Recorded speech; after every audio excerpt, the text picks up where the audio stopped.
Hey, welcome everybody. This is the News Journal online Motormouths podcast with a twist. A visual twist. Today, my friends, instead of just hearing our voices, how about that? That's a good one. The Clinton move. Instead of hearing our voices, you get to see our beautiful faces. And I want to apologize to family and friends for this. Trust me, it was not my idea. But we do have to take your attention off things from time to time. We have a pretty green screen behind us that will, to your eyes, show fascinating video, pictures, and assorted other snowflakes, whatever they do on TV. Well, I was hoping they have like a T-Rex or something tearing up I want a chase Tokyo scene. Or like a Steve McQueen chase scene. We're Keystone. behind it. Yeah, we can sit here and do like that. Remember, you ever watch the old Mayberry shows when they do a car scene and they're all just sitting there and they're saying, you know the director says, bounce a little, and they're all doing this, and behind them you got the farmland and everything. That's what I think we ought to do one day. Can we pull that off, you think, Mr. Producer? Will we be able to do that? Just give me a nod. We can do Okay, we can do that. We can do anything. All right. So anyway, it is Christmas week. We have, now this is what it looks like when we are sitting around, when we just do the audio podcast. We have paper flailing. Then we jot down a little master list and of all the things that we need to talk about, the important news going on in the racing world, hence the Racing Motormouths podcast, right?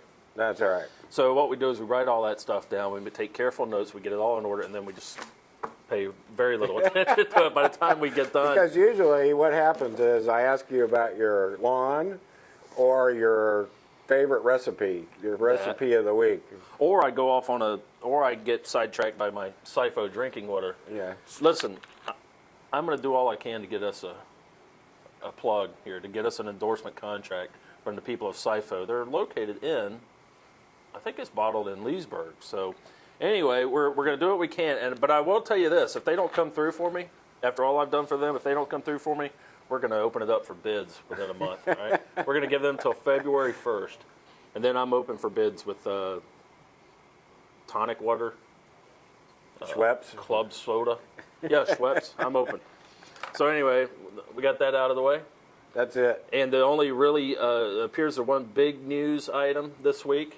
It's usually a very slow holiday week for NASCAR. But Bill Davis finally signed the bottom line, and Bill Davis Racing is apparently no more. Former Daytona 500 champ, former Truck Series champion, won the Southern 500 with Ward Burton a year after, I believe, they won the Daytona 500. And so he's been struggling, and they pulled the plug and sold out to a group headed by a fellow named Mike Held. Name's familiar. Have to get a look at the boy to see if I know him. And Marty Gaunt. Now, there's a name you want right now in these days and times. Yeah, these economic times, you want to be have your race team owned by a man named Gaunt.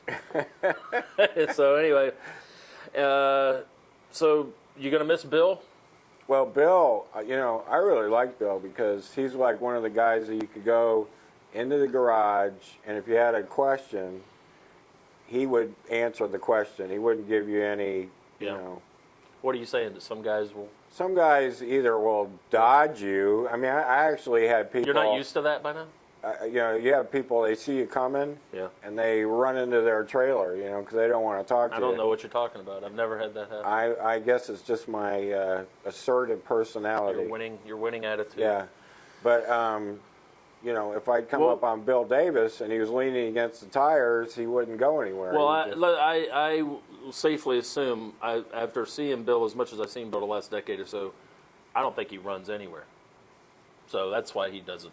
Well, he's probably in his heart he wants to get away from you, but the feet won't listen. He's an easy target. Yeah, when he's leaning against them tires, it's going to take maybe a winch and an offer of lunch back in the hauler to get him away from them tires back in there. But yeah, he was one of the go-to guys that you could always get some info from, and or if nothing else, just chat. I did a couple of Q&As with him over the years and asked him about the trucking business. And he once told me, I said, when he was actually driving the truck, what was the worst thing to haul, say from Arkansas to California and back, whatever. And I was assuming he'd give me some weird exotic answer, but he said lettuce. So for whatever reason, lettuce was the worst thing to haul for a trucker. because it's pallet after pallet after pallet, because apparently you can fit so many pallets of lettuce in one of them trucks. He says it just goes on forever. Then of course, I followed by saying, and that's why to this day you won't eat a salad, I guess. Right? And yeah, cattle. I think he liked hauling cattle because yeah, he looked like a meat and potatoes guy. Yeah. Oh, But yeah. anyway, that's the latest. But you know, Teams are falling by the wayside, and Bill Davis Racing is the latest. the only thing that I can say about Bill Davis is that he was the guy that just kept hanging on and hanging on and hanging. He was the longest hanger-oner, I think, in NASCAR. He rode that cat sponsorship for all it was worth. Yeah. Caterpillar for all it was worth for years, and he had others throughout the years here and there. But Caterpillar was his mainstay, and when he lost them, apparently they're going to Childress Racing. And then that was a death blow. He's also had some star-crossed moments where he was the guy that brought Jeff Gordon into the sport. And Ray Evernham together. Yeah. Yeah. And had him for 2 years, but didn't tie him up in a contract or anything. And so Chevrolet came along, scooped him up. Right. And then the other thing was, when 2001, he was one of the original Dodge teams. Right. And then he signed a deal to be a Toyota truck owner, and that caused a big problem. You know how that went over? Not too good. Not too good. He also had Bobby Labonte before Bobby Labonte was famous. And he lost Bobby right. Labonte to Gibbs. You're right. He lost Jeff Gordon and Ray Evernham to Hendrick. Right. And he actually, now to be clear, he had Gordon and Evernham in his Busch Series car, the old Baby Ruth car. The Baby Ruth car. And Gordon won a bunch of poles, maybe a couple of races. Yeah. And then Hendrick saw him and says I want him. And when Hendrick wants something, he generally gets it. Generally.